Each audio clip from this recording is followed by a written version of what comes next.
नीलम Maithili channel का subscribe करबा के लेल लाल बटन का दबाओ आ तकर बाद घंटी पर क्लिक क के नव नव मैथिली गीतक आनंद उठाओ। पहिने होय छलै पाग, तकर बाद भेल मुरेठा आ तकर बाद से टोपी।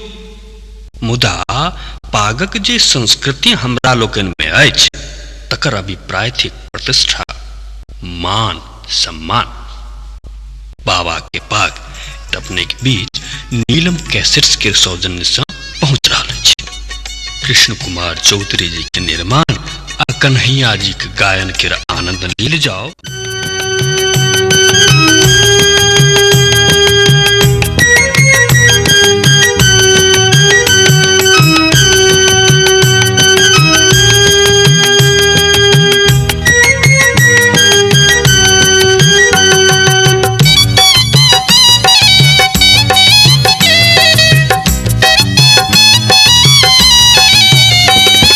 जब ससुर के दलान बाबा के पाग रखी है, धिया जब ससुर के दलान बाबा के पाग रखी है। लोग देखतो तोहर खानदान काका के ताज रखी है। लोग देखतो तोहर खानदान काका के ताज रखी है।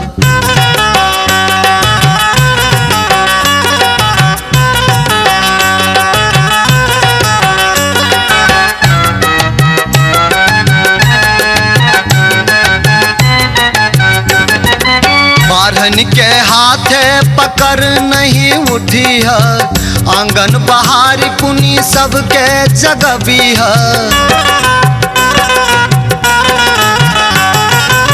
बारहन के हाथे पकड़ नहीं उठी है, आंगन बहारी पुनी सबके जगबी है। आंगन बहारी पुनी सबके जगबी है।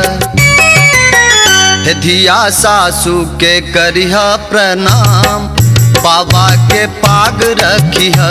धिया सासू के करिहा प्रणाम बाबा के पाग रखी है।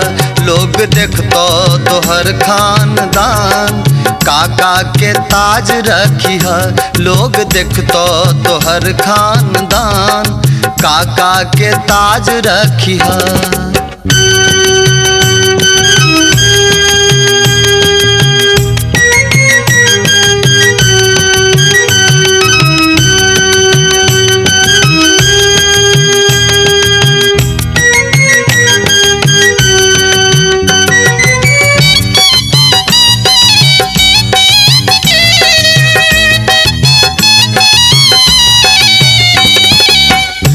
किछु कौन साग भानस बनबी है, सासु ससुर के पहिने खुआबी है।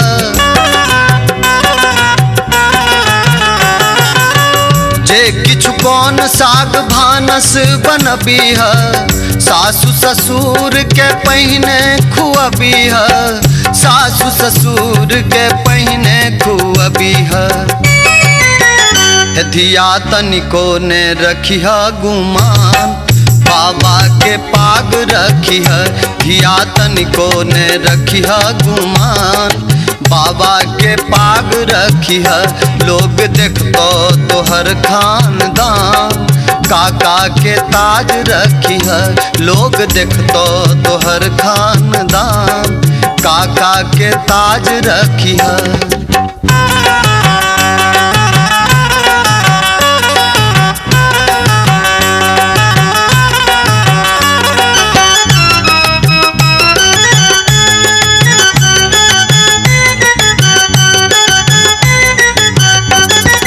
बोल सन बोल बेटी कखनो न बजी है, शीतल बचन बाजी सबके जुड़बी है। बोल सन बोल बेटी कखनो न बजी है, शीतल बचन बाजी सबके जुड़बी है। शीतल बचन बाजी सबके जुड़बी है। धिया ठोरही में राखी मुस्कान बाबा के पाग रखी है। धिया ठोरही में राखी मुस्कान बाबा के पाग रखिह लोग देखतो तोहर खानदान। काका के ताज रखिह लोग देखतो तोहर खानदान। काका के ताज रखिह।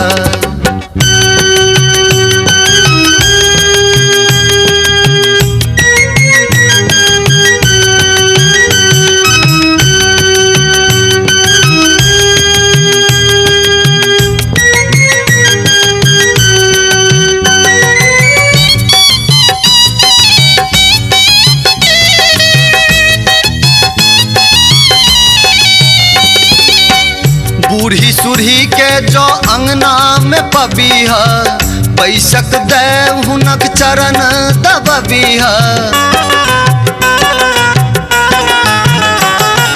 बूढ़ी सूढ़ी के जो अंगना में पबीह पैसक देव हुनक चरण दबीह। पैसक देव हुनक चरण दबीह। धिया कखनहु ने चलिह उतान बाबा के पाग रखिह। धिया कखनो ने चलिह उतान बाबा के पाग रखिह लोग देखतो तोहर खानदान। काका के ताज रखिह लोग देखतो तोहर खानदान। काका के ताज रखिह।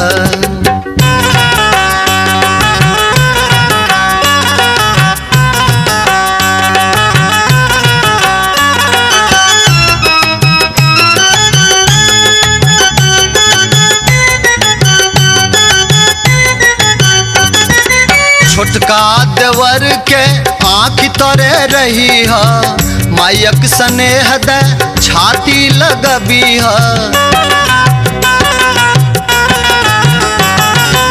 छोटका देवर के आँख तोरे रही ह मायक स्नेह दे छाती लगबी ह। मायक स्नेह दे छाती लगबी ह। दिया बन जइह सीता समान बाबा के पाग रखिह। दिया बन जइह सीता समान बाबा के पाग रखिह लोग देखतो तोहर खानदान। काका के ताज रखिह लोग देखतो तोहर खानदान। काका के ताज रखिह। धिया जयब ससुर के दलान बाबा के पाग रखिह। धिया जयब ससुर के दलान बाबा के पाग रखिह। धिया जयब ससुर के दलान बाबा के पाग रखिह।